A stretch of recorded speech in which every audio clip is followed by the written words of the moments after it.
want some of those silly toys? Fine.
Hello, everybody. Welcome to our panel discussion on gender inclusivity within the UN.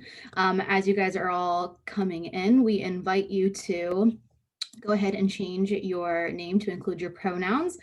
The steps to how to do this are on the slide that you're looking at, but I'll go ahead and read it out as well. So if you are joining us from your computer, you can go ahead and if you click on your name in the top corner, there's going to be 3 dots. And if you click on that, it'll say you can select rename, and how are you? Then you can add your pronouns. And if you're joining from your mobile, from your phone, you can go to the bottom right of your screen and select participants, and then tap on your name and select rename, and then go ahead and add your pronouns. This is a very inclusive space, and we encourage you to, share with us your pronouns and, join in our kind of unity. And we will get started shortly. If you have any questions, you can drop them in the chat, and we're happy to help.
Llamar a través de internet.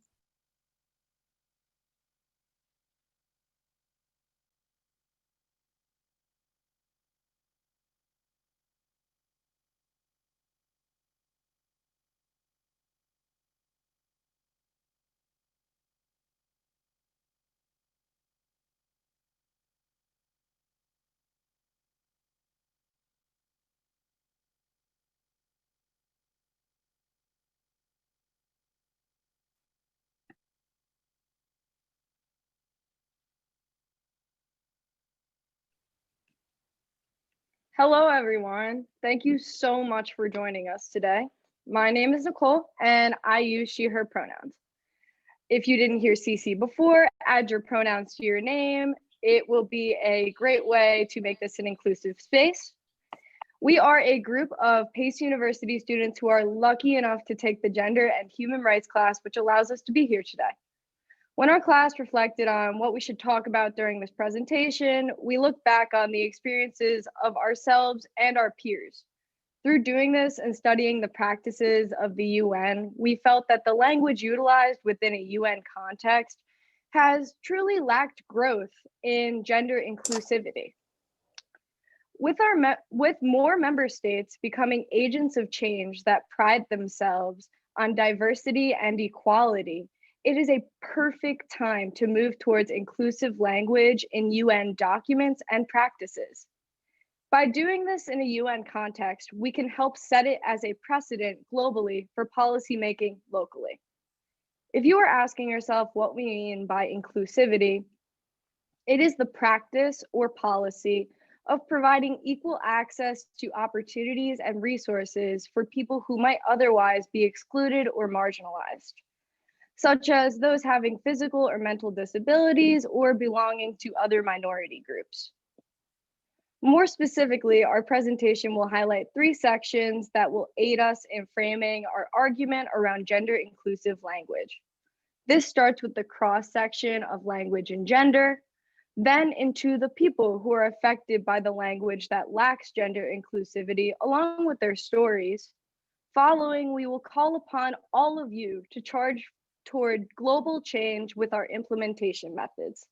At the end of our session, we will have a Q&A. So if you have any questions, please do save them until the end or send them in the chat, and we will be happy to read them out loud for you during our Q&A. Thank you. Hi everyone, my name is Anna. My pronouns are they, them, theirs, and I want to get us started by walking us through a land acknowledgement. First of all, we acknowledge that we are speaking metaphorically in the United Nations, which is geographically located on the sacred ancestral homelands of the Lenape peoples. We acknowledge and pay respect to Indigenous elders, past, present, and future, as custodians of this land throughout the generations. This acknowledgement reflects our commitment to dismantle the ongoing legacies of settler colonialism and white supremacy in all forms. We acknowledge that we are speaking here today only because of the privileges and the pedestals that have brought us here, which are the following. We all attend a private university and higher education with faculty connections to the UN. We reside in the global north. We are able to afford attending this private university. The majority of us are white and most of us are cisgender. These are all privileges that helped bring us here today that may inform our biases that we will attempt to acknowledge and dismantle. We cannot speak for everyone and every lived experience that we will mention today, nor are we trying to. Our goal today is to find language that acknowledges and includes all people and UN language.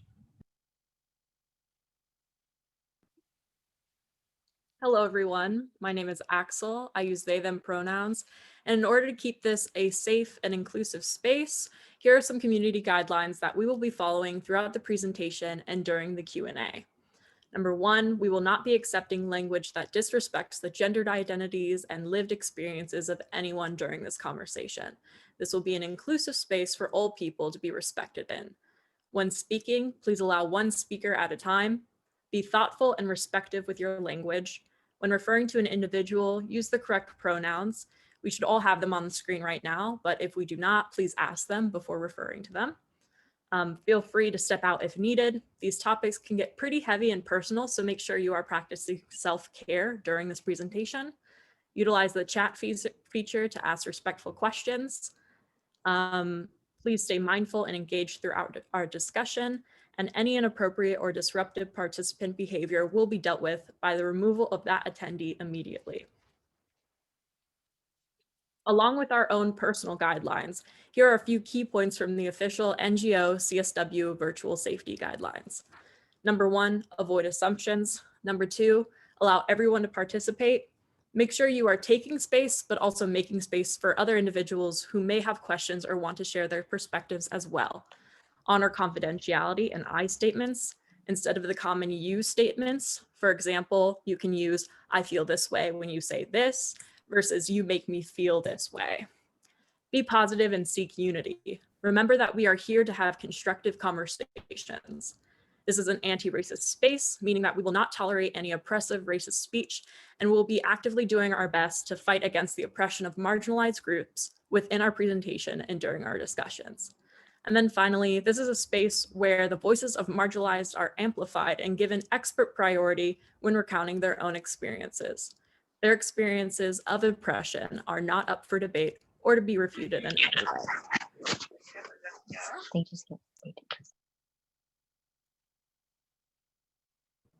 Hi, good afternoon, everyone. My name is Karna. My pronouns are she, they, and today I will be sharing the terms that we believe provide a gender-inclusive base for any document or organization to use to promote gender inclusivity.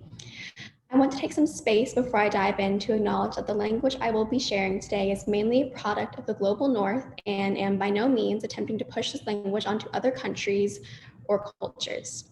These terms are firmly rooted in our belief that the shared and agreed upon language of the UN documents and meetings must be updated to stand as accurate documents in a time where the reality of gender inclusivity both actively exists and needs to be acknowledged by government bodies, especially those whose goal it is to promote human rights. Today, we are going to focus on gender identity and gender expression. Gender identity and gender expression more often than not refer to masculinity and femininity.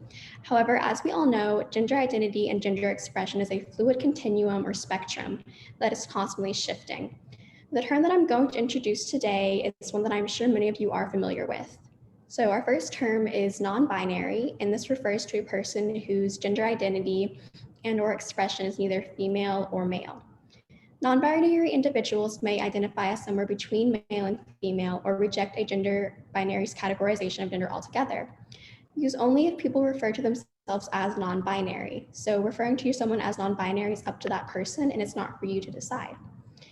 And then a further example of this is someone who identifies outside of the gender binary. And this means someone who doesn't do the normal like 0 and O that exists in like antiquated terms of gender biases. And then our second term for the day is pronouns. So a pronoun is a word that refers to either the people talking, such as I or you, or someone or something that is being talked about, like she, it, them, this, etc. Gender pronouns are the following: he, she, they, and specifically refer to the people that you are talking about. So on the same vein as pronouns, we want to also normalize asking, what are your pronouns? It's a very simple conversation starter, and it's a really good way to make sure everyone is included in the space that you're talking about. So, like for examples, like in this space, you want to use terms that are gender inclusive. So you never want to assume someone's gender or their gender preferences. And this is important in the language that you use and using the best language possible. So whenever I'm talking to y'all, I only use language that is inclusive, such as y'all, everyone, friends, people, persons. There's no gender attached to any of these phrases, and this is important in making non-binary people feel included in the space. So to further the understanding of the terms that we are going to be referencing and using during our presentation, we are now going to look at the following terms and the image that accompanies them. So this image is called the genderbread person, and it is a teaching tool that was created a few years ago to help people better understand the differences between gender identity, gender expression, attraction, and sexual orientation. So we already touched on gender identity and gender expression, but we're going to discuss gender identity more in depth in this slide. So gender identity is what someone knows they are. It is an inherent fact that cannot be disputed by anyone but themselves. And gender expression is how someone chooses to express themselves, whether it be the clothes they wear, the colors their nails are. Every item that you place on yourself is a piece of gender expression. And then sex refers to someone's biological status, and it's typically male, female, or intersex. It is also something that can only be defined by the person themselves. And our last term for this slide is sexual orientation. And sexual orientation refers to the inherent emotional, romantic, or sexual attraction a person feels towards other people.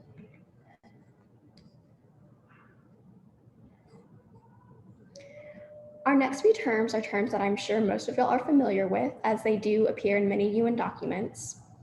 The first term is woman or women.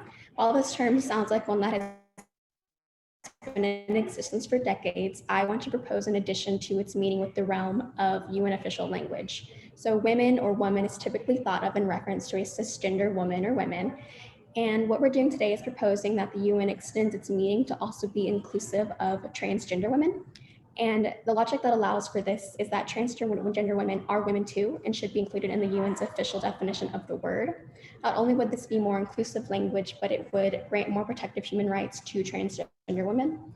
Take a moment to think about how much better it would be if, for example, the Beijing 25-1 document had its base definition of women and woman be one that is inherently inclusive of transgender women. So in a similar vein, the next two terms are also ones that many of you are familiar with. I acknowledge that many different countries have different acronyms for LGBTQIA+. And what I'm focusing on today is the language that is used throughout various UN documents, such as Beijing 25-1. So the common phrase is LQGD sign. I'm sure the plus sign oversight, but it's an important over not include a sign in the documents edited to include the plus sign in order for it to be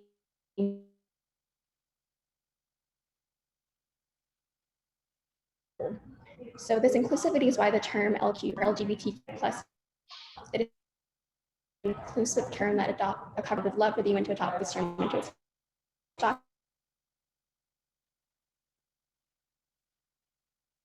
to LQGT is also a good thing.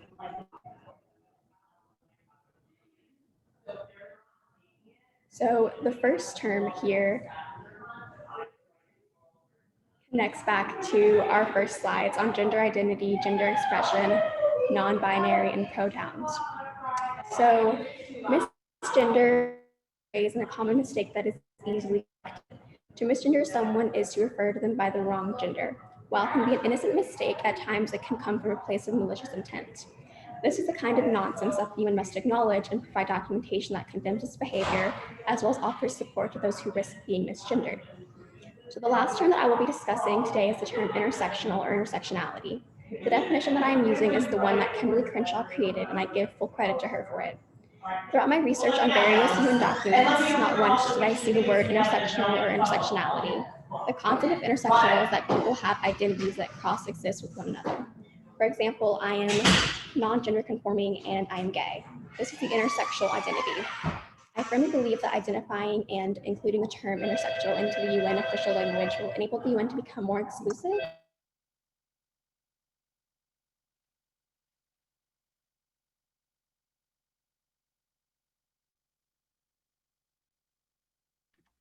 Thank you, Karina, for setting the foundation for us. My name is Madison, and I use she, her pronouns. We are now going to begin the content portion of our presentation, starting with answering, why does inclusivity matter? Gender fluidity and inclusivity are not new nor progressive and have been deeply rooted in cultures across the world. Indigenous cultures have recognized individuals with mixed gender consciousness for centuries. Identified as two-spirit, they were believed to be born with the spirit of both a male and a female, or two spirits in one body. Two-spirit individuals were treated with great respect in communities, leading to a richer understanding of human sexuality and gender expression in comparison to contemporary conversation. In Egypt, during the Mamluk Sultanate from the 13th to the 18th centuries, young girls who were perceived to have masculine traits were celebrated and raised as boys. Further, they were afforded all of the legal and societal advantages. In the Philippines, bakla is a Tagalog term that encompasses an array of sexual and gender identities. The word has existed for centuries and usually refers to a male-born individual who assumes the dress, mannerisms, and social norms of a woman. Bakla is recognized as a third gender, and individuals who identify as such did not face marginalization until confronted by influences of modern conservatism. At this point, I would like to ask anyone to share in the chat cultural examples from their community of gender fluidity. Hi, everyone. So while everyone's sharing their examples in the chat, I'm going to start in my section. My name is Emily, and my pronouns are she, her, and I'm going to be talking about the importance of language. First and foremost, it's important to establish that the UN already understands that words matter and have far-reaching impacts. It's apparent in negotiations, outcome documents, and other official UN agreements. Language dictates legal obligations and defines specifics, such as deadlines, responsibilities, etc. But most importantly, language sets parameters for social change, human rights protections, and international peacekeeping. Because of this, it is important to pay attention to what language is used both intentionally and unintentionally. This further demonstrates that words and wording matter. As activists, it is our duty to identify and investigate why certain phrases are intentionally neglected in the UN space. Now, let's address the impact of language on thought and worldview. Language interacts with our perception of the world by organizing thought processes that contribute to our sense of reality. In other words, language, perception, thought processes, and reality are all linked. Think of it like a cyclical domino effect. An event occurs, we process and understand it through the language we have, and in turn, a sense of reality is established. We build our understanding of experiences through language and use language to process life.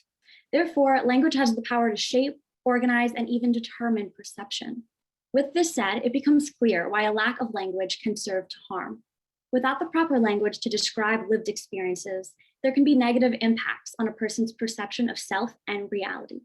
It is invalidating to be denied identity-affirming language. Think of it like this. If you can't name something, it might feel like it doesn't exist despite how real it is in your life. This goes back to the first point. Language helps us construct reality. Without language, the tool we use to process experiences, how can we understand specific events? Now we're going to address symbolic reference, a theory that asserts that language is symbolic. This theory explains how language and experiences amount to perception. It is somewhat less abstract if we think of these different components on the slide as separate parts of a whole. It asserts that feelings, experiences, and language are all related. Further, it contends that symbolism drives communication, shapes thoughts, and influences how we develop opinions.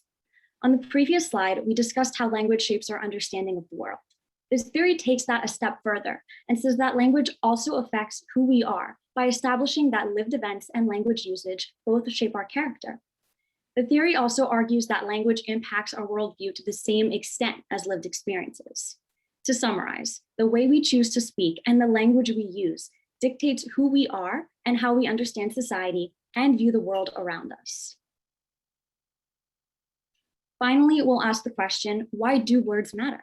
To answer this, let's start at the linguistic process. All this means is that we're assigning meaning to words. However, some words can attain deeper meanings through social connotations. A social connotation is an idea or feeling that a word invokes in addition to its literal or primary meaning. This happens for all words. For an example, think of the word dog. If you love dogs or you have a dog, when I say dog, you might have love in your heart. But if you don't like dogs, you might have, the opposite. The theory of symbolic interactionism also explains why words matter. So symbolic interactionism is the way we learn to interpret and give meaning to the world through our interactions with others. This is a micro-level theory, so it occurs on an individual level. It's similar to theories discussed previously, except it's more personal. It maintains that people make sense of their social world through the exchange of meaning. Now, I'm sure you're wondering, how do we exchange meaning? Well, you guessed it. It's through language and symbols. You might wonder why we chose to include this theory, considering its micro level. And we chose to include it to demonstrate that words don't only matter on the UN scale. It starts small. It starts with how we interact with our friends and families. Words matter on all scales, but the larger the scale, the greater the responsibility. The UN quite literally has the power to challenge our ideas about language, which in turn impacts our thoughts, perceptions, and reality. Thanks so much, Emily. My name is Sage and I use she, her pronouns. To continue Emily's point on the power of language, words can serve as monumental agents for change, but on the reverse, they possess the ability to invisibilize and harm marginalized populations. Since language shapes our attitudes, negative terminology surrounding any vulnerable population can easily put them at risk of harm. The American Journal of Public Health argues that by using incorrect terminology, populations can be hurt, especially by institutions created to protect them from health, safety, and security threats. When we say institutions, we refer to agencies, governments, and of course, the UN. These institutions have a responsibility to protect marginalized populations, and that starts at either creating or using already established terminology that is both respectful and validating.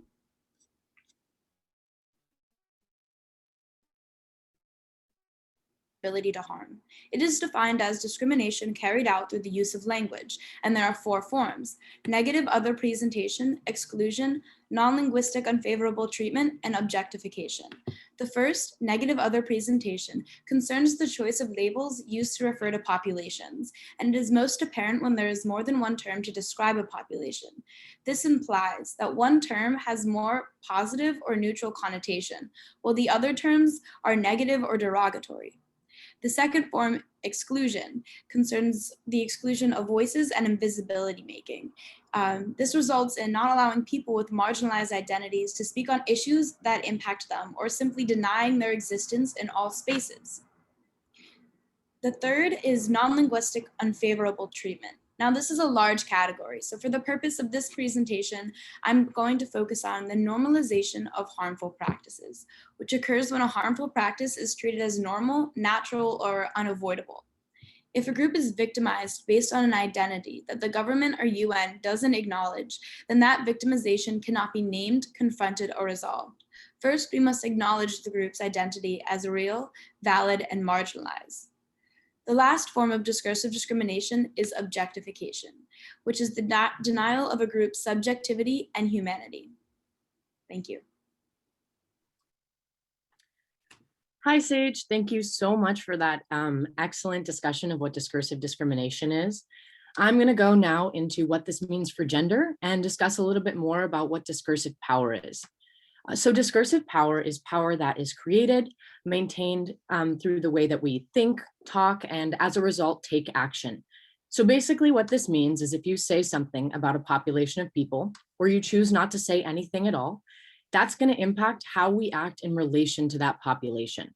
So all this means is that thoughts, phrases, and words solidify and perpetuate meaning. This is going to dictate what we perceive as real and true. So by not explicitly including marginalized gender identities other than women, we're rendering them invisible. This includes the way we talk, but also the policy we create. By not including them, we're acting as though they don't exist. Not including genderqueer and non-binary bodies forces them into isolation, literally and metaphorically. It not only implies that they don't exist, but also that they don't need to be included. The invisibility of genders outside the binary is a function of representational practice and not actual absence. More simply, we know people exist who identify as non-binary or genderqueer, and yet we're making the choice continually to not include them. This is a practice of exclusion. It's a choice. So in conclusion, just to summarize, the way that we think and talk about a subject and reflect on the ways we act in relation to that subject, we need to reflect on the ways we act in relation to that subject. And we need to start including all marginalized gender identities in the language we use and the policy we write. Okay, now I'm going to talk a little bit about implementation and some potential concerns with gender inclusive language. So one concern is that when we implement gender neutral language or inclusive language is male bias. Male bias is anytime a gender neutral term is used and the receiver or the person hearing it automatically assumes it's referring to a male. So for example, if you say chairperson instead of chairman, the worry is that even when we're using chairperson, the person hearing it will assume that it's referring to a man. And while this is a valid concern, there are ways to avoid it. So the first way to avoid it is being specific when implementing the more inclusive language. So specifying that it's meant to serve everyone. Be specific about exactly who this language is meant to serve. Be explicit about it. This has been shown to increase the success of the language inclusivity and help avoid male bias. Next, be sure that it actually does represent everyone. Don't just use words that you think are representative. Actually talk to people. Make sure that they're feeling represented and they're feeling included. Get input from people of different genders and ask their opinion on it. Next, the way that the language is implemented is actually going to change the way that it's received. So if you make the active choice to use this language to include everyone, that's going to have an impact on how many people feel included by it. So make sure you're not just using this gender neutral term to refer to people who are not men or referring to people who are not women, ensuring that you're actually using this language across the board. And lastly, it may seem repetitive, but it's important to recognize that our intent for this new pronoun, term, language must be to fully include all gender identities, or it's not going to have that impact. Now I'm going to walk us through a case study of Sweden. So in 2015, Sweden added a third pronoun, hen, and this pronoun is intended to be used when the gender is unknown, not important, or the person being referred to is non-binary or gender non-conforming. So Sweden is a great example of choosing a new word rather than recycling an already existing word. So rather than using a word that already exists and therefore carries meaning and has implications, they chose a brand new word. And this reduces the amount of associations people have with this word. This has a big impact on how it's received. Brief studies into hen, the new third pronoun, reveal that it evokes the least male bias. Public surveys showed that while initially people thought this word was sort of silly and they weren't really using it, within just a couple years, the acceptance and use of hen increased dramatically. It started to be used in legal documents, on the news, and replaced gendered terms in award shows. And for example, the way that it was received in Sweden could be a measure for how terms introduced elsewhere are going to be received and to gauge the speed with which they will be accepted. Okay, the last thing I'm going to take you through today is an interview. So we had the pleasure of interviewing a PACE alum, Frida Josephine Bidegard, who is actually from Sweden. She grew up there and she's currently living there, and we talked with her about what it was like when hen was first introduced. So some background on Frida. She's currently getting her master's in human rights and humanitarian action with a concentration in diplomacy and European studies and an advanced certification in gender studies at Sciences Po in Paris. All this to say, she's quite familiar with gendered language, how it's introduced, how it's received, and so she was a great person to talk to. Her experience with the new pronoun mirrored that of what we've seen in the studies. Her friends and family echoed that they thought it was sort of silly at first, they didn't like it, but that very quickly it's grown to be accepted, used, and there's just been a general raising of awareness about why this term is important. Josephine, she actually works in UN youth activist spaces in Sweden and noted that it was much more prominently used in these spaces and commonly used, but also that these spaces were making an active choice to switch over to using hen than just using he or her. She talked about the impact of media and how raising general understanding and awareness, how it's been central in this. So I'm going to play the video and then I'll wrap up with what I'm going to finish with. Is also a way of starting conversations. So even if you sit around a table with your family, hen would never ever be brought up, but then all of a sudden you are watching the TV and a news anchor is using hen. And then maybe at least that would be some start of a conversation or a thought-provoking sort of thought for someone to start thinking about what it means, and that at least is something. So I know it's a short clip, but what I wanted to get across with what she said is that we need institutions like the media, like policymaking bodies, to make the active choice to switch over to using these more inclusive pronouns, or for the example in Sweden, to using hen. Because once those start to use it, those legislative bodies, we're going to start hearing it more in our regular vocabulary. Then it can become a part of our everyday life. Is also a way of starting. Hi everyone, my name is Alexa. I use she, hers pronouns. I'm going to discuss why it's important to address how exactly language can be utilized to oppress gender identities. So, for starters, gender language sustains heteronormative and binary cultures and societies that consistently place value and superiority on men. This kind of language is ultimately a form of social control and a form of gendered biases and norms. By excluding specific identities, explicitly non-binary or gender non-conforming ones, through language, we are reinforcing their marginalization and invisibility in all aspects of life. We know that language structures reality and plays a major role in the way people experience and construct social norms and institutions, and it has real consequences. Gendered language affects self-behaviors, identity, and perspectives of the world. Some things we discovered were that gendered language increases educational, labor, and economic gender inequalities. Though it may seem insignificant, the use of gendered language reinforces and amplifies the harms being done to already marginalized communities. Hi everyone, my name is Nicole and my pronouns are she, her, hers, and I'll be discussing what the impact of using gendered language is. Gendered language perpetuates heteronormative culture while portraying men as superior over women, simultaneously leaving gender nonconforming individuals out of society's public eye. Eliminating non-binary individuals through language labels anyone out of the binary as abnormal, while indicating that women and men are normal. By using gendered language, harm is caused to all marginalized groups. Women suffer in various ways, such as gender-based violence, the gender pay gap, etc. Other identities who fall outside of the binary are left to feel isolated and ostracized for not fitting into the binary. This causes discrimination, violence, mental health disparities, and rejection from society. Gendered language excludes gender nonconforming individuals, which in turn eliminates them from discussion in everyday life, such as women versus men's restrooms, products that are unnecessarily gendered, like deodorant, razors, etc., influence people to subconsciously think in the binary, which excludes people who are non-binary. Having such gendered language and products makes non-binary people invisible to the majority of society, which is a harmful message to send to children who are questioning their gender identities, making them feel isolated and not normal. Without seeing representation of their gender identity in society, this creates a feeling of abnormality, which is more likely to lead to mental health issues and concern over their physical safety due to homophobia and transphobia. Additionally, without gender-inclusive language, this can create ignorance about gender nonconforming identities, which leads to teenagers repressing their identities to stay safe in society, specifically within family and economic situations.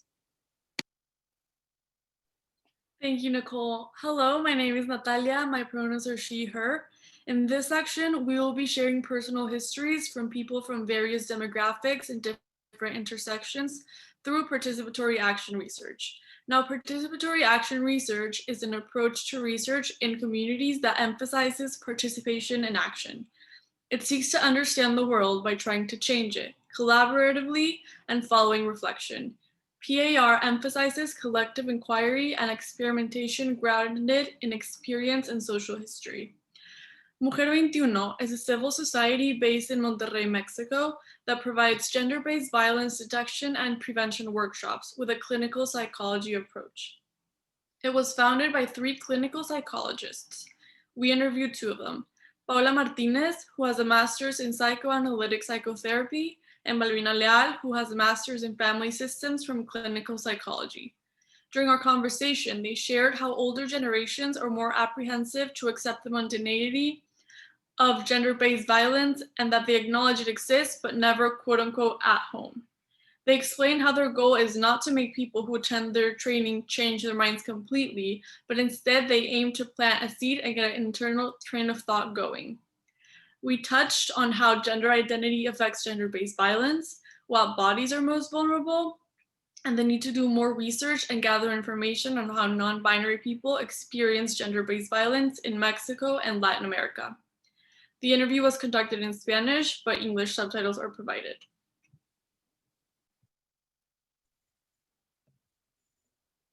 Quería que nos platicaran tantito es cómo llegaron a Mujer 21 y platicarnos tantito sobre qué hacen. Claro, sí, pues bueno, somos 3 cofundadoras de Mujer 21, las 3 somos psicólogas clínicas, también con maestría en psicología clínica y cada quien en diferentes especialidades. Y bueno, esto nace a partir de mucha frustración, de mucha desesperación, ¿no? La verdad, a partir de ver noticias tan desafortunadas todos los días en contra de las mujeres, empieza en el 2017, a partir de una de las noticias más fuertes que hubo, como de un feminicidio muy desgarrador. Y a partir de ahí dijimos, bueno, ¿qué podemos hacer, no? Si tenemos el privilegio de estar en una universidad en donde tenemos contacto con maestras, con doctoras, con docentes que nos pueden acompañar en esto, entonces vamos a darle, ¿no? Y nos acercamos a la directora de la carrera en ese momento y nos empezó a guiar para ver cómo podíamos ampliar esta idea que teníamos. Y ya a partir de ahí nos convertimos, bueno, empezamos como grupo estudiantil y ya nos convertimos ahorita en una sociedad civil que se dedica a la prevención y a la detección de la violencia de género desde la psicología clínica. Y algo que sí consideramos aquí en Mujer 21 es que la parte, pues, psicológica es muy importante tocarla para abordar la defensa personal. O sea, nosotros no podemos nada más llegar y dar técnicas de defensa personal si no tienen un contexto. Entonces, por eso la defensa personal va como a la par de esta parte preventiva, y generalmente no damos un taller de defensa personal sin la parte preventiva, porque es importante entender que no es que queramos que las mujeres vayan y se peleen a todos lados, ¿no? Es que tengan esta sensación de poder y que si en algún momento lo llegan a necesitar, sepan que tienen las herramientas y tienen el poder de hacerlo, ¿no? Pero sabiendo como toda esta parte psicológica que es importante entender. ¿Cómo ves tú que se relaciona o qué rol tiene la identidad de género en la violencia de género? Ya, claro, creo que es como un tema que hace falta seguir y seguir y seguir investigando y seguir estudiando. Creo que están ligadas mucho a partir de esta creencia del otro, ¿no? De la otra en cuanto a yo te veo como mujer, entonces yo te voy a tratar así. No, tú no me has dicho tus pronombres, tú no me has dicho cómo te identificas, pero si yo te estoy viendo como una mujer o te asocio a rasgos o características femeninas, entonces a partir de mi violencia voy a empezar a utilizar estas razones de género para imponer como ciertos roles o ciertas expectativas, ¿no? Entonces, creo que es un binomio inseparable que lamentablemente ha estado ahí ya por cierto tiempo, y hay que justamente ver todas las intersecciones que hay entre los grupos de mujeres, porque todas somos distintas, todas somos únicas, todas tenemos diferentes necesidades en cuanto al acceso a los derechos.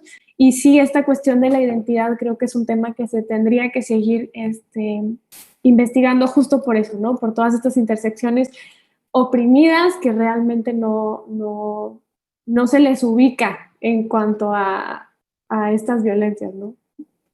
Sí, creo que aquí, o sea, nosotros como grupo surge un reto súper importante de dar luz también a esta parte que no se habla, ¿no? Como se habla, ahorita ya escuchamos en todos lados sobre violencia de género y cómo afecta a las mujeres y los roles que tienen las mujeres, y no pensamos como en esta parte de, pues, personas no binarias o personas que ni siquiera se llegan a identificar, por ejemplo, con estos grupos, porque pues estamos hablando de la mujer y lo que constituye ser una mujer, ¿no? Y qué pasa si yo no me identifico con femenino y aún así sufro violencia, ¿no? Como que ¿dónde quedo yo? Entonces creo que ese es un reto muy importante que igual, como yo no he tratado en la práctica clínica personas no binarias, pero pues hemos visto que es un tema muy importante y muy necesario de abordar.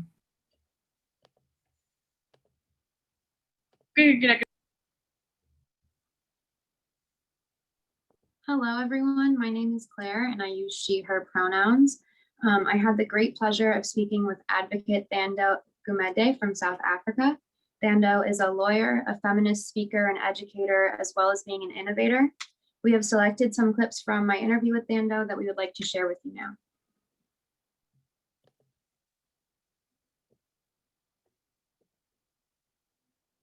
My name is Advocate Thando Gumede.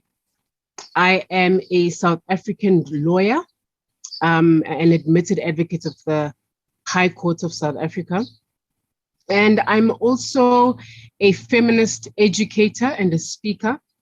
And I'm the founder of my own organization called ADV Thando Gumede ZA that does consultative work on a spectrum of legal justice and equitable issues. So from creating bespoke educational content to strategizing and teaching about concepts like equity and transforming organizations and communities, and doing legal research, not only regionally, but globally as well. I also am the founder of Mteto Search Engine, which is an award-winning mobile application technology for children and youth around the world.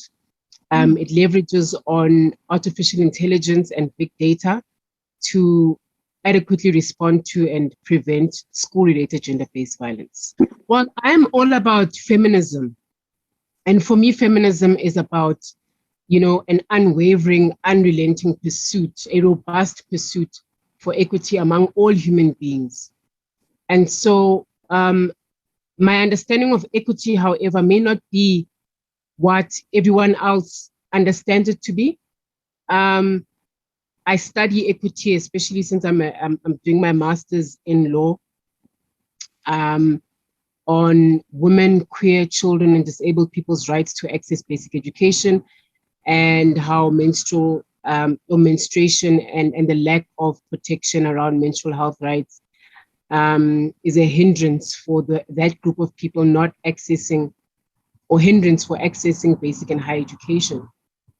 And throughout my research and my knowledge and my investigations, I've summarized what equity means for me, especially coming from this context where we have one of the best constitutions on paper, an equitable constitution, but not necessarily practically realizing it. Because of our historical injustices, which have left us starting at unequal starting points, and which have also resulted in the experience of getting from point A to Z being a very different experience, and in some instances, very traumatizing. Because of that, we have to intentionally, unapologetically, make the efforts of undoing the past laws, undoing the past frameworks and policies, undoing the past social structures and mindsets and thinking, and rebuilding and restructuring in a way that is inclusive of the idiosyncrasies that I mentioned before. Now, this is where South Africa fails. And this is where a lot of the world fails. Because the truth is that this final stage is a painful process. It is a process that requires for people to completely change their mindsets, to completely change how they have been taught to think. Where I come from, women are paid significantly less than men. But on top of that, Black women are paid significantly less than any demographic, including white women and other women of color. But my question then becomes, what do the people who benefit from historical injustices and discrimination practically do to let go of their power? Which group of white people are organizing themselves to say, no, I will not allow myself to get paid more money than a group of Black people? Which white women are willing to say, I refuse to get paid more than a Black woman based on the premise of the fact that I'm white?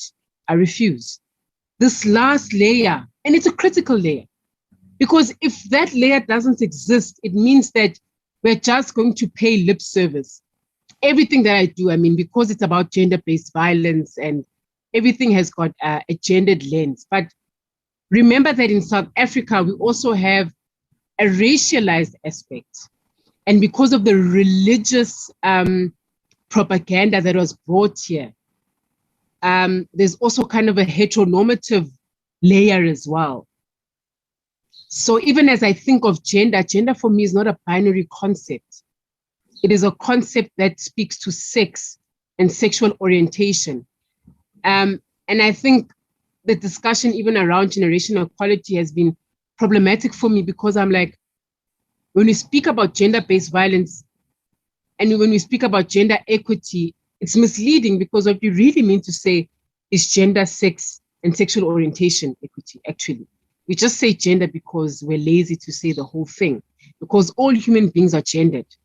Some people are non-binary in their gender, some people are binary, but it's a choice. I mean, it's a decision as to whether you're going to be gendered or not, because gender is a social construct. And so every human being ultimately is gendered.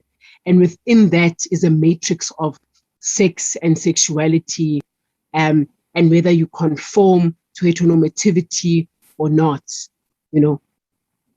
So my work is not only about gender, but it's also about the intersectionality. My work envisages building in a way that doesn't accommodate what has been perceived or conceived as superior. It builds to accommodate everyone and sees human existence on a spectrum. We have different genders, and our gender exists on a spectrum. It's not either you're a man or a woman, it's a spectrum. And we don't exist in between men and women. We can exist outside of men and women. We can exist in a way that doesn't even recognize or understand the definitions of men and women. So as we build, let's build with an understanding that human being exists on a spectrum of difference, and no difference should be prioritized over another. You know, I'm happy that we're having this conversation, because I also don't think that working in silos is going to be adequate. And what I mean by that is, like, Americans doing their thing, and then the French are doing their thing, and then the South Africans. We ought to collaborate. Really, we ought to be collaborating, and it needs to be a cross-continental, cross-regional, cross-country, cross-racial. It needs to be a collaboration of people who wouldn't ordinarily even share a space or even think about sharing a space. Unapologetically, there needs to be unity, so that when the women of front say we are being violated, the women in South Africa are also just hitting the streets saying, but South Africa, what are you doing about it? We want sanctions. We are not going to trade with France anymore. So that when the people of America say, but Black Lives Matter, then the Black people of South Africa say, actually, you know, even here in South Africa, we've got people putting their knees on our necks and we can't breathe, and we stand you and we're going to shut everything down. You know what I mean? Yeah. So we need to have that type of solidarity and that type of unity. So I'm really happy that we are having this conversation. And, you know, I really hope that we can continue to be collaborative, that we can continue to join one another in dialogues, in spaces, and to finally realize that we're all just human, you know, fundamentally. Really, we are all just human. And I think, just to round off, I think the important thing for us to do now is to teach our children the truth. And it's not good enough for us to have the conversation in mid-air, which is what I think we've been doing. We've been having the conversation in mid-air, where we are just like, oh, women are equal to men. And how did we get to the point where that conversation even needed to be relevant? And kids need to learn about that. Because if we don't teach kids that, then we run the risk of having a generation that's going to re-perpetrate the violence that we've experienced over hundreds of years. If we don't do that, if we don't tell the truth and we don't tell the history behind how the status quo came to be, I promise you that we are going to continue this recycling of oppression, because that's all we've been doing, is just recycling.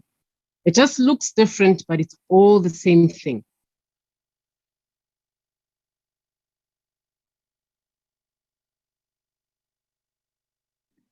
Thank you, Natalia and Claire, for those truly insightful videos. We're now going to shift gears towards a call to action on what you can do leaving this session today. After joining us, we hope that you take away a comprehensive understanding on why gender inclusivity matters and the power of language, along with ideas and terms to implement in all advocacy work. We call upon all UN systems, especially UN Women and UN Globe, to continue and deepen the work they've already begun, as well as Canada to push for gender inclusive language that respects and acknowledges all genders as key components of sustainable development and gender equality. The following slides will encompass our call to action. The following is already published on the UN website. Using gender inclusive language means speaking and writing in a way that does not discriminate against a particular sex, social gender, or gender identity, and does not perpetuate gender stereotypes. Given the key role of language in shaping culture and social attitudes, using gender-inclusive language is a powerful way to promote gender equality and eradicate gender bias. Furthermore, this is accompanied by guidelines and a toolkit from the United Nations recommendations on implementing gender-inclusive language in all forms of communication, oral or written, formal or informal, and addressing internal and external audiences.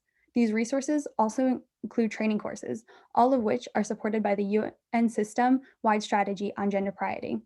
The goal to create a working environment that embraces equality, eradicates bias, and is inclusive for all people.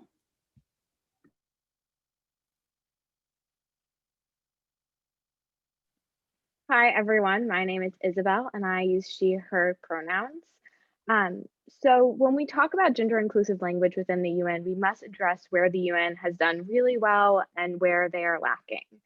We are all honored to be here today with UN Women and so grateful for the opportunity that we've been given to speak about gender inclusive language. But if we are going to truly make a change for gender inclusive language, we need the UN, including UN Women, to step up and do their part to represent this mission.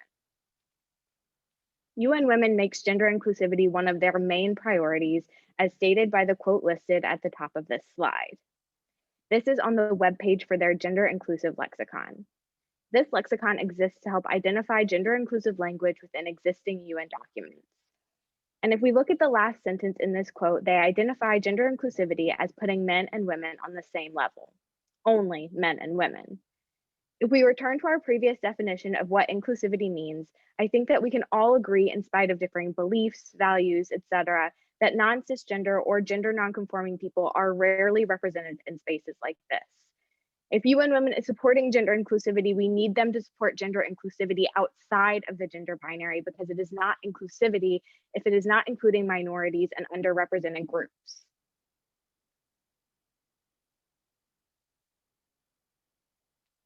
So while UN Women could do more within the UN for gender inclusivity, there is another organization that has made great strides to encourage the UN to be more gender inclusive.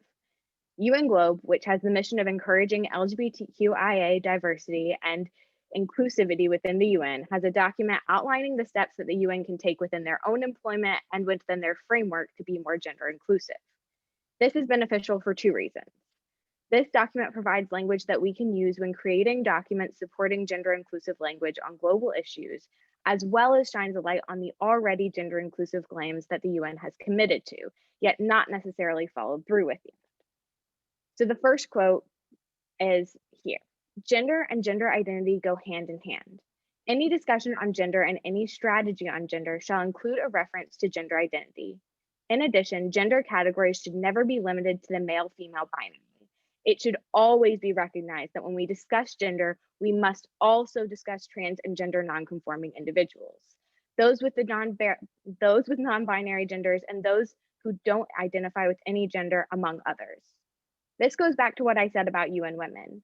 When we talk about gender inclusivity, we must discuss gender identity. The idea that man and woman are the only gender identities is more than outdated. It is untrue for many individuals and many cultures. By abiding by the male and female binary, we are intentionally leaving out an entire population of people from conversations about human rights, global issues, and even more. So the next quote that I'd like to address is this one. All staff members, including trans and gender nonconforming people, have the right to be addressed by their preferred pronoun, which may be a pronoun other than he or she, such as they or zay, or another pronoun.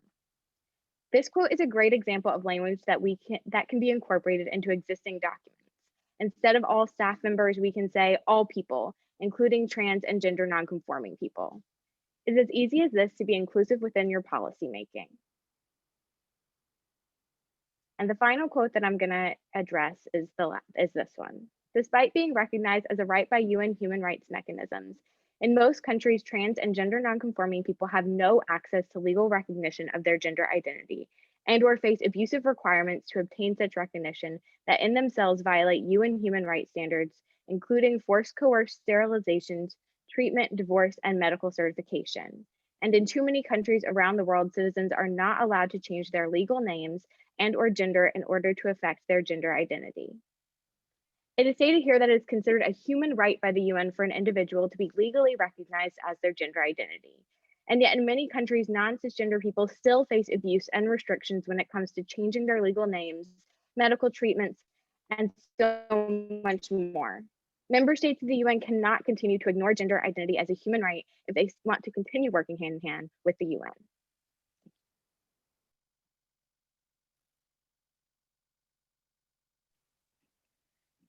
Thank you, Isabel.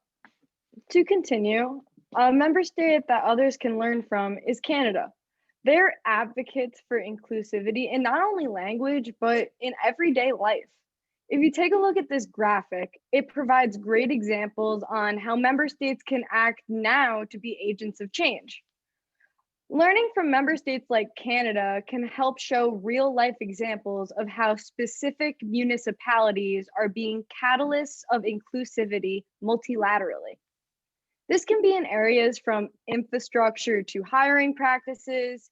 They can be inclusive in workplace culture or even community events and programs. But all of this starts with the change of inclusive language that we ask of you today.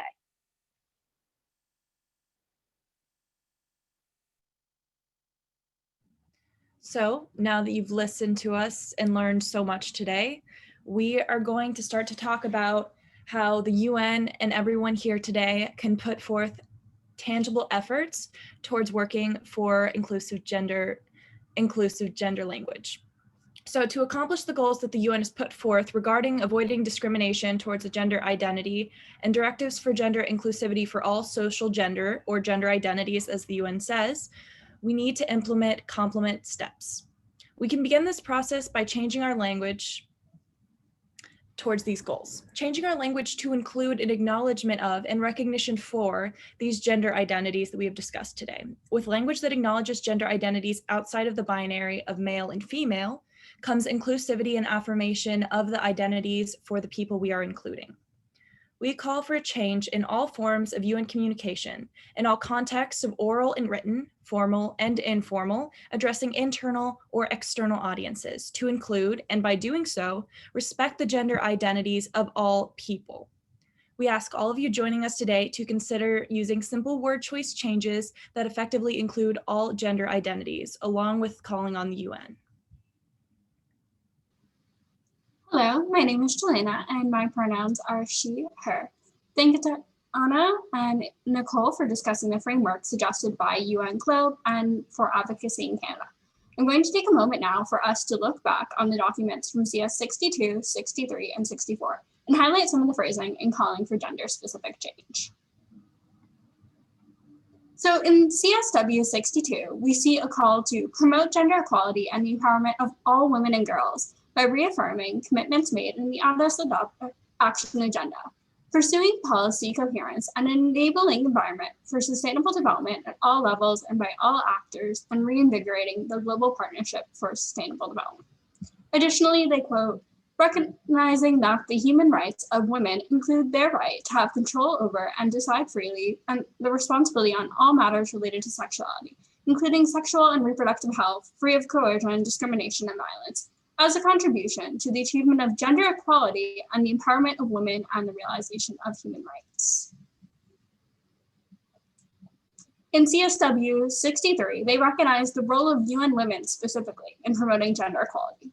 The framework states that the Commission calls on the United Nations to play a central role in promoting gender equality and the empowerment of women and girls in supporting governments and national women's machineries. They also say that it supports the role of civil society actors in promoting and protecting human rights and fundamental freedoms of all women. It takes the steps to protect all actors, including women, human rights defenders, and to integrate gender perspective into the creation of a safe and enabling environment for the defense of human rights and to prevent violations and abuses. And finally, last year in CS 64, they recognized that the full and effective accelerated implementation of the Beijing Documentation and Platform for Action and the fulfillment of obligations under the Convention on the Elimination of All Forms of Discrimination Against Women are mutually reinforcing in achieving gender equality and the empowerment on all women and girls and the realization of their human rights. It emphasizes the mutually reinforcing relationship among achieving gender equality and the empowerment of all women and girls. Looking at the language and previous CSW helps us to understand what progress has been made when considering women and girls, but also what can still be done to be the most inclusive of all genders and how they may identify. Right. Thank you, Jelena and Anna, for introducing why change and where we can see language change. My name is Cece, and my pronouns are she, her. I'm going to give some examples, some specific examples of where we can create simple language changes to just be more broadly inclusive. So looking at the priority and review themes, and we can edit them like so. Women's full and effective participation and decision-making in public life, as well as the elimination of violence for achieving gender equality and the empowerment of all women and girls. 2, all people's full and effective participation in decision-making in public life, as well as the elimination of violence for achieving gender equality and the empowerment of all female identifying people. And the review theme goes from women's empowerment and the link to sustainable development to the empowerment of all people and the link to sustainable development.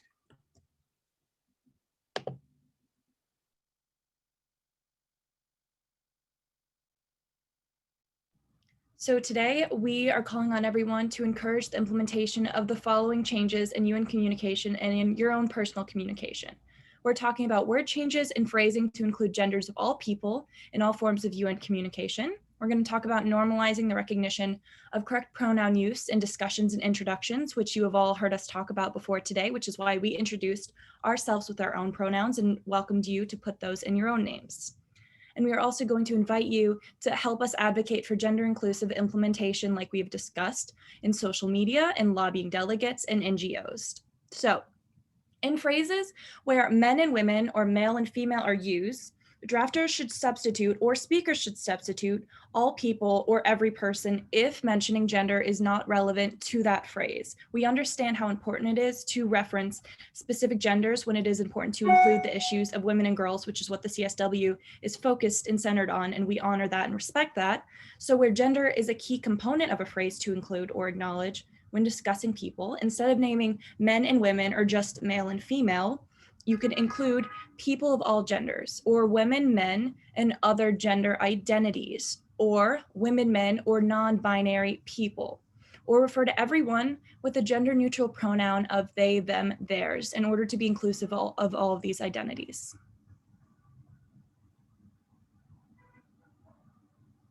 And when referring to people who are not heterosexual and or cisgender, as a community with shared lived experiences, please use the commonly embraced term LGBTQ or LGBTQ+.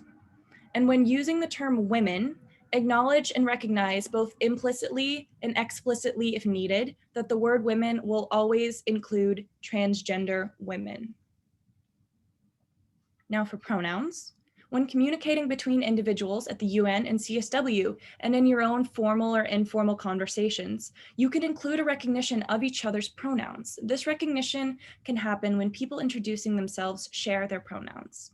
This will allow a normal exchange of pronouns and introductions that will help people be addressed in the proper way with the correct pronouns. This way, no one will have reason to address someone with the incorrect pronouns. That is an experience that can be incredibly offensive to people who have been misgendered, and this can easily be avoided. Lastly, we're going to encourage everyone to follow what we are calling for today by going to social media, which we will talk about in a moment, by tweeting, by posting about it, by using our hashtag that you see behind our heads, by lobbying delegates, by lobbying NGOs, and by contacting your member state delegates and asking, what are you doing to include trans people in our conversations? How are you caring about all people and honoring all people of all genders as the UN has stated in the past? Thank you, Anna. So now before you leave us today, we are going to ask that you take the first step. So on behalf of yourself or your organization, tweet out the following. During CSW 65, we ask that the outcome document implements gender inclusive language, hashtag we want inclusivity, and tag at CSW PACE and at UN_CSW. I've put it in the chat for your accessibility. I also want to address the questions for if we're going to be putting our links and make them accessible. All of our materials, the call to action, and the PowerPoint will be put onto the NGO CSW website. And if you have specific information that you would like to ask after the session, please feel free to leave questions on the NGO CSW website.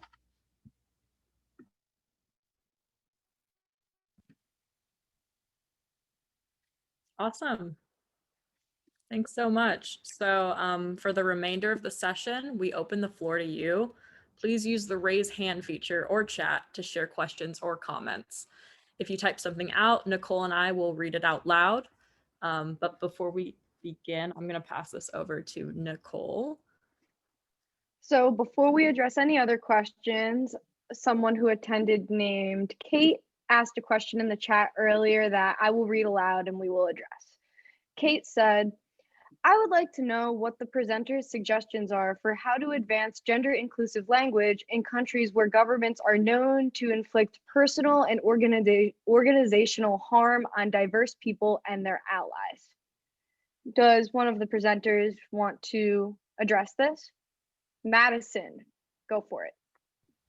So I am just going to start off with being truthful and blunt that we cannot speak to this experience because we do not come from a nation that produces that kind of violence. But we do encourage that you do the best to your ability to advocate for gender inclusivity, but do not take action that will put your life at risk or anybody else at harm.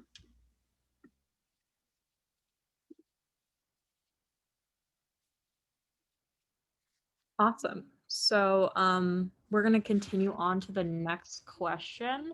I can see that somebody by the name of Debbie has posted on here. I'm going to read out loud, and if somebody wants to say theirs out loud, you can use the raise hand feature like I said before. If not, you can just type it out. So Debbie says, it's a very good point when you said earlier that words do matter. They do. This includes respecting women and men who do not accept this new cisgender word and the use of pronouns. Ordinary working class people have never heard of this. When I ask women who I work with and live amongst, they don't have a clue what I mean. This is taught in universities, so unless you are a middle class and rich, many people don't go to university. This is billions of people around the world. What is in place for them? This is about respecting for both parties who want to use them and those who don't want to use them as they are not necessary. So I see Claire is willing to answer that question. You can go ahead. Yeah, so I'd just like to remind everyone that we have a zero tolerance policy against not respecting all gender identities. And as you can see, there are some responses to that in the chat. Suzanne mentioned Debbie does not speak for the ordinary working class people. We understand, as we acknowledged at the beginning of the conversation, that we have a lot of privilege having gone through these classes and being exposed to these ideas, but that's really why I really wanted to create this presentation, because you create the conversation, you know, unfortunately we have to educate each other, but that can be a beautiful thing. So yeah, I think that's all I have to say. Janella, did you want to add to that? Yeah, I think Claire did a great job, but really we thank you all for attending something like this and taking the time to recognize what we're putting forward and educating each other, not only us talking to you, but just starting a conversation is something that's really important among all ages. So that's definitely how we can share our message and hope to be respectful of everyone.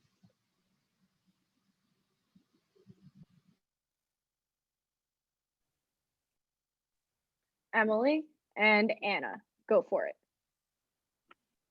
Hi, I do want to validate though that there is something to be said for having these conversations and the spaces where these conversations are accessible.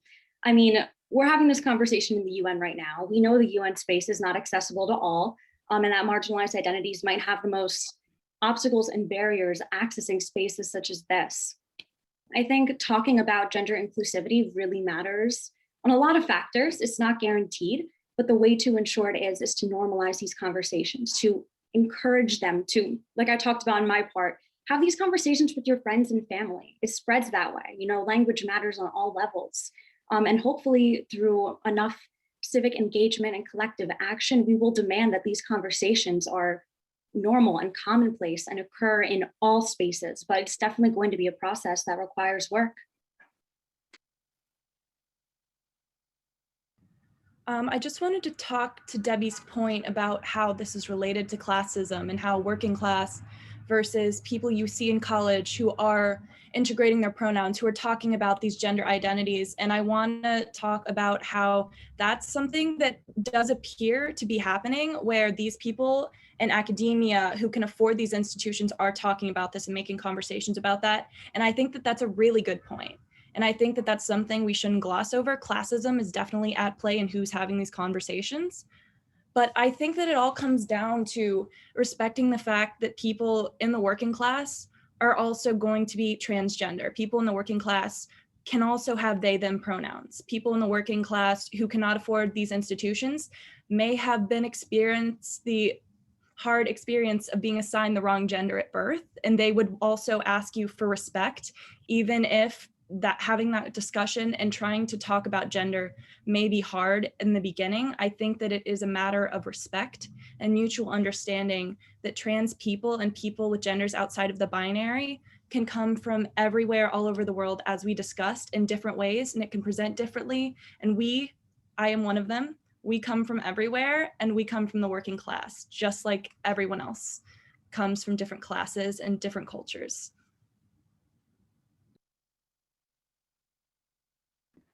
I see, Madison, you have something to say regarding this question?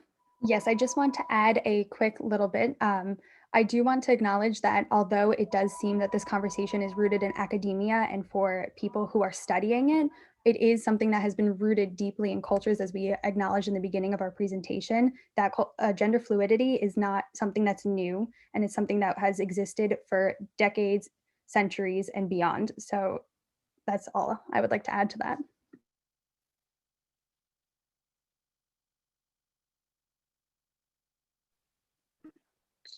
So, Anna, oh, sorry. Oh, I just saw Anna's hand was still up. Go ahead, Nicole. well, if no speakers want to add on to that question, just last everyone all good. So we're going to move on to the next question that I see in the chat. Also, just to remind everyone, you don't have to send your questions in the chat. If you want to speak and you want to claim your voice, we invite you to speak. This is a space where we can conversate about these topics and we can all learn from one another. So I'm going to read, but please, if anyone wants to raise their hand, feel free. So, how can you learn the right pronoun for each person in a big group? I'm going to add an answer to that question, which is just ask. I don't think anyone would ever be insulted if you were to ask. If you say, hey, what are your pronouns? And maybe they come back at you and they say, why are you asking? You can just say, because I wanted to get it right, because people care that you want to get it right. Would any other speaker want to add to that? Anna. Yeah, I can add to that. So I've been in a lot of different situations where I've facilitated group sessions. I've facilitated a lot of virtual Zoom organizational meetings and in-person meetings with other people. And so how we go about doing this, if it's a virtual meeting, I first of all encourage everyone to share their pronouns and their name in Zoom and try to give instructions just like we did here today. And if it's an in-person meeting, hopefully with COVID, those can start happening again, because those are awesome to have in an in-person context. What I have encouraged people to do is to go around and have a time of introduction and share names, share information about each other, and make sure that sharing people's pronouns is a part of that sharing of information. And if that's not something that can be facilitated, if there are a lot of people, then I would recommend instructing, if you're a facilitator of a group meeting, is by saying, hi, if you would like to speak in this group, please introduce yourself with your name and your pronouns and say what you would like to say. That is how I've done it in the past. And it has been very respectful and good in those spaces to have that sharing of pronouns. And once it becomes normalized, like it has been in contexts like these, it becomes so much easier and so much more simpler to just have pronouns as a part of an introduction piece. And that's a really great question. And that's a big thing to get used to.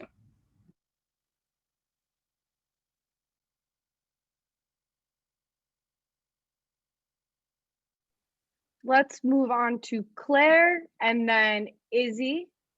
And then if any other speakers want to add, but then after that, we will move on to Nicole, Ross, who looks like they also have a question. So first Claire, then Isabel, and then we'll move on. Yeah, I can keep it brief. I just wanted to second everything that Anna's been saying and what has been mentioned in the chat. Familiarity and building rapport is a really big deal. So if you know your pronouns and now you know that it's important to share your pronouns, ask for other people's pronouns. My mom does lectures for her work, so I've kind of been nudging her, like, every time you get up there, say your name and then say she, her, so that people start to hear it and start to get familiarized with it. I think that's a really great first step.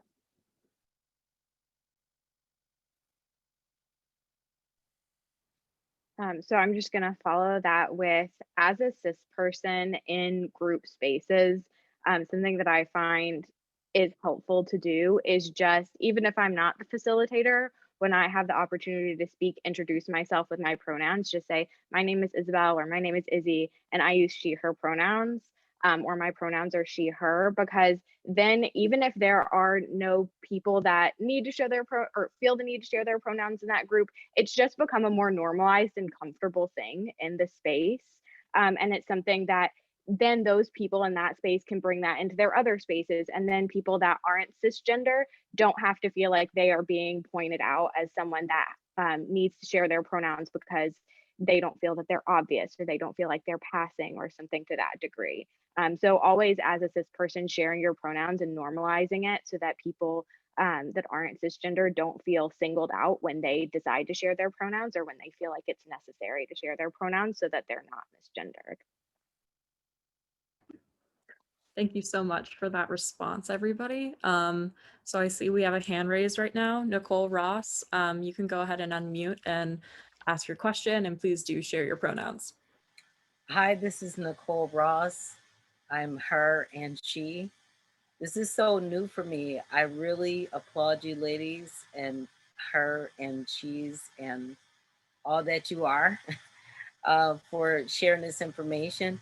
The intergenerational component, where people that are over a certain age have to understand the normalization of these new terms and how we greet and share with one another. I think it's very important that we all have patience to accept everyone for who they are, but also be patient with people that may not know how to, maneuver in this situation, so it can be a space of love and care, because we all want to have care for other one's feelings. And there are a lot of distinctions with the class situation, academia. There's so many multiple dimensions to this, and we just want to be mindful that many are still coming to terms with these new definitions, like the LGBTQ plus and things that are added. I don't know all of them, but I am trying to learn, because I want people to feel comfortable and I want people to speak up and share. So if someone has, like, I have questions like that might sound silly to you guys, but you want to make it comfortable for people to ask the silly questions, so we can get comfortable being uncomfortable and get to the point where it's normalized across the board. So thank you ladies all for this great presentation today.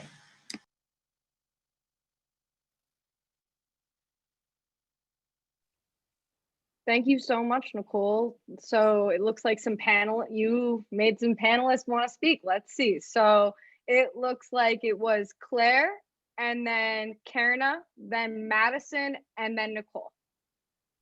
Well, I just wanted to thank you for bringing that up. I think it touches on a point that Thando made in our interview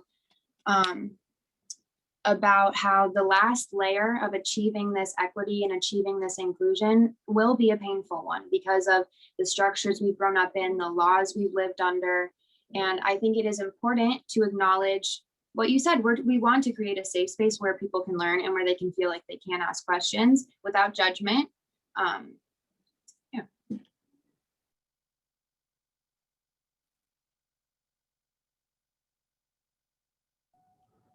Hi, Nicole. I just wanted to second and say thank you so much for bringing up those important points. And I really believe that education is the first step to it, like as you were talking about, and like normalizing these things. And that doesn't mean in just an academic sense, but in like an everyday sense. The way that Anna was talking about how working class is transgender, working class is non-binary. And I just wanted to thank you again for bringing up such good points. Yeah, I'm just going to echo what my fellow panelists have said and also draw attention to what you had said, Nicole, about it's going to be uncomfortable. And I think that recognizing that it's going to be uncomfortable will make it easier in the long run. And so I applaud you for being able to recognize that after our presentation. And I would also like to say thank you. And I definitely agree with what you have pointed out, Nicole. Having an open mind and curiosity is very important while like discussing these types of issues. I think that we all have to be cognizant that not everyone is at the same education levels, and misgendering can definitely happen. And I think it is important to acknowledge and apologize when you have misgendered someone and correct yourself going forward. It's definitely a learning process, but everyone has the ability to learn this, and you're taking the steps now by attending this. So thank you.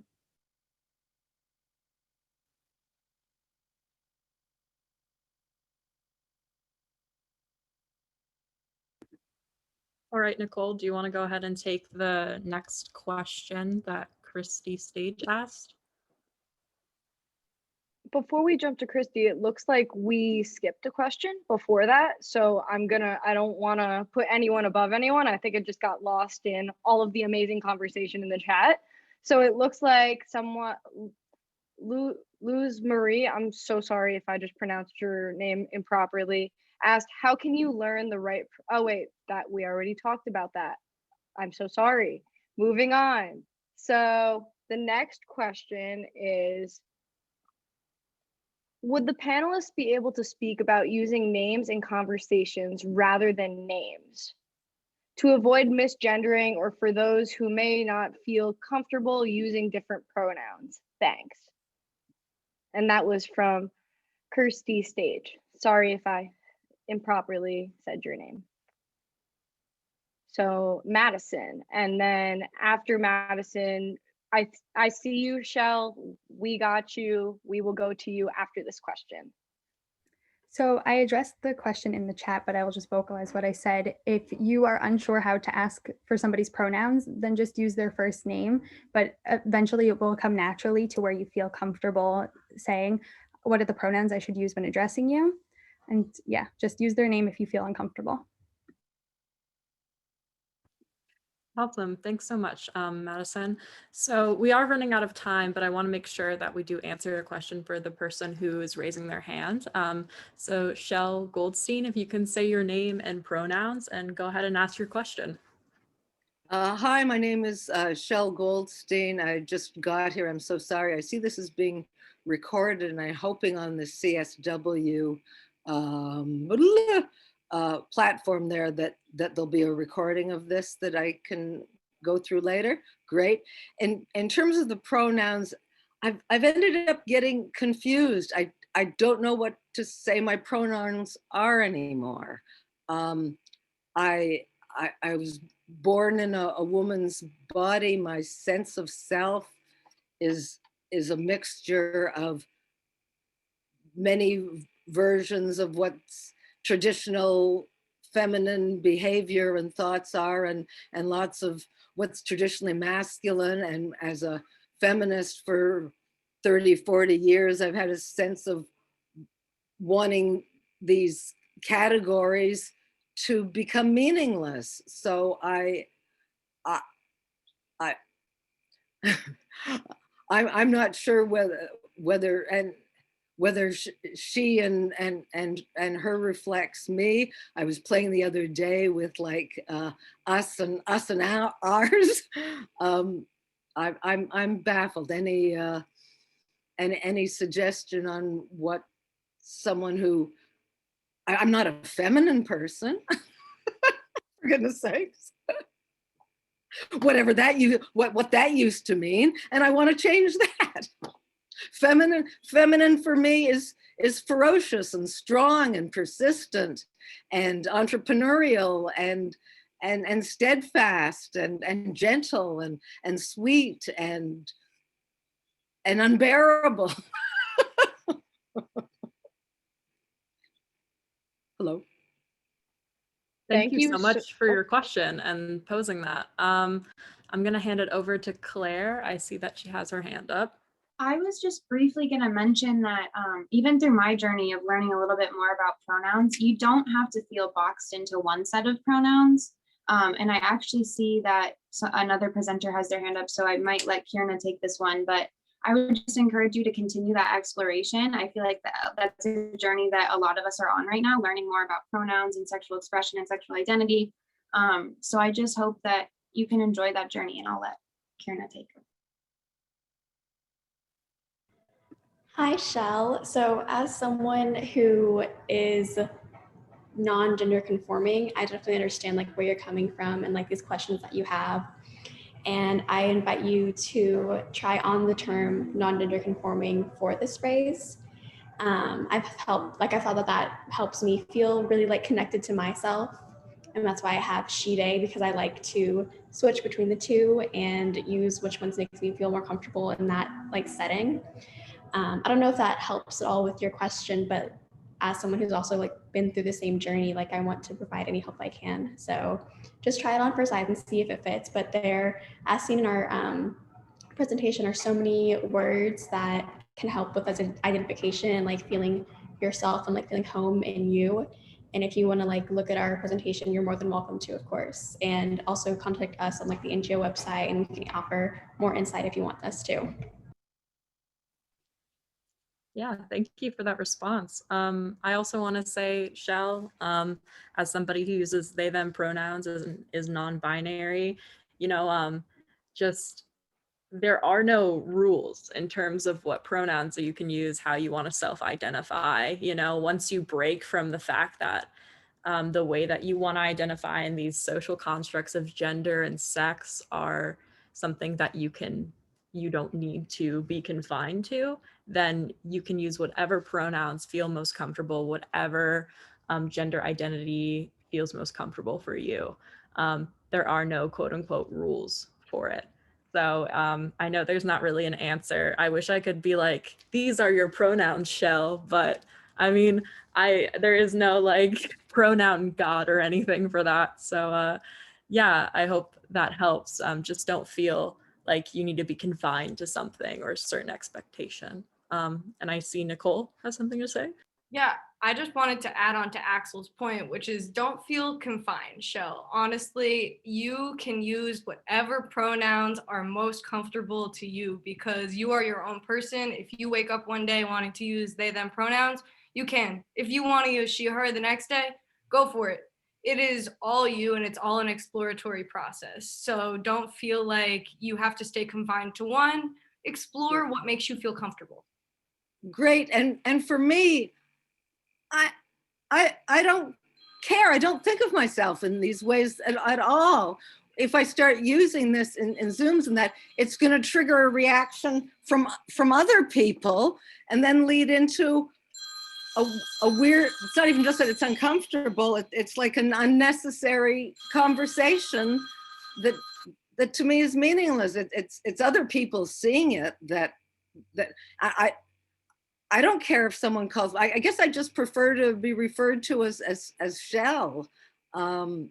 It's most normative that I guess most people sort of looking at my face would presume she, and that's the body I walk around in. That's what they get to see. That's what you get to see.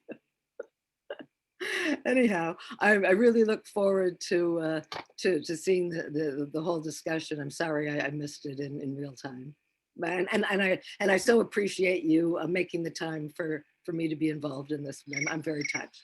Thank you. Of course, Shell. Thank you so much for ending this presentation on such a great note. So without further ado, we're done. Thank you so much for coming to our presentation and learning a little bit more. Again, these slides will be posted on the official NGO CSW website, as well as our call to action page. You can also follow us on Twitter at CSW Pace, I'm pretty sure is our user. And don't forget to tweet out and make sure that you tweet out with the hashtag We Want Inclusivity and really make this known and heard. So Yeah, thank you all so much for showing up, and we really appreciate it. I hope you have a great day and rest of the CSW.